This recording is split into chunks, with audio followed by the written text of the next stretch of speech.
I mean, I've done good in comps where I won gold, locally and abroad. It's the feeling is amazing. I've never done any drugs in my life, but I would say it's the best ever drug. I mean, the adrenaline, the rush, the feeling inside your mind, inside your heart, it's simply amazing. But to get that one win, damn, you have to go through a lot of losses. But I believe maybe it's a bit cliche. You get all these motivational videos that say the same thing, but it's you pushing through all those losses, all those failures, all those hard-working days that maybe you'll get there to that one win. Because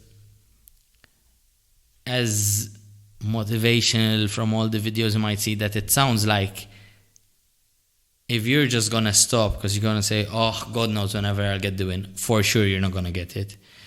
But if you keep trying and trying and trying and trying and trying, there is still the possibility of getting that chance. But you have to keep trying. Is it easy? No. And as I always say, if it's easy, everyone would do it. So you have to keep pushing hard. So do I think about the failure? At the very back of my mind, is there fear for it? Yes, there is. But I don't think about it. I just try to do my best every time, no matter how tired I am, no matter how exhausted I am. Like today, I trained this morning and I told my friend, I said, like, my wrist is still killing me. I said, my groin is a bit better. I said, but my wrist is still aching. And he said, like, it's funny how, like, you're trying to train and push through your injuries. And I go, like, what should I do? He said, it's the wrist. Should I just squat and deadlift only? He said, no presses, no cleans, no snatches. Said, I have to try. Go around it. Change the grip. Wrap your wrist. You know, as long as you're not pushing to the point where you're going to do permanent damage or, like, too much damage, you have to work through it. You have to push through it. But yeah, I don't think I avoid thinking about the failure of it. I avoid it at all costs, because if it gets stuck in your head, it's gonna ruin your path. And there's no plan B. There's only plan A. If it fails, then we'll see. Then we'll see. And as it happened before, I failed. I cried. I got back up. I started again. Work for the next one. What keeps you coming back for more? I think it's not just the love of the sport. It's,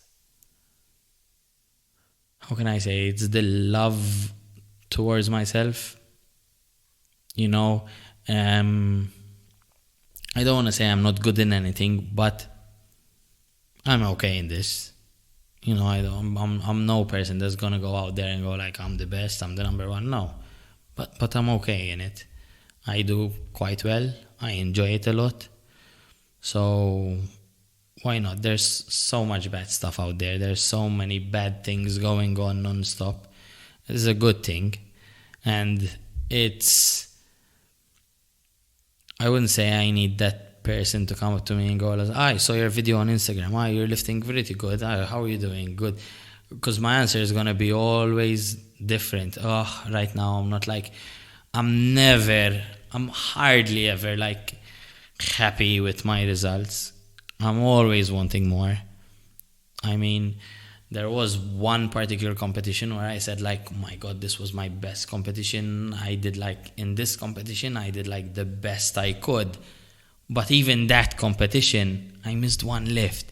And in the back of my mind, I go like, if only I had that lift.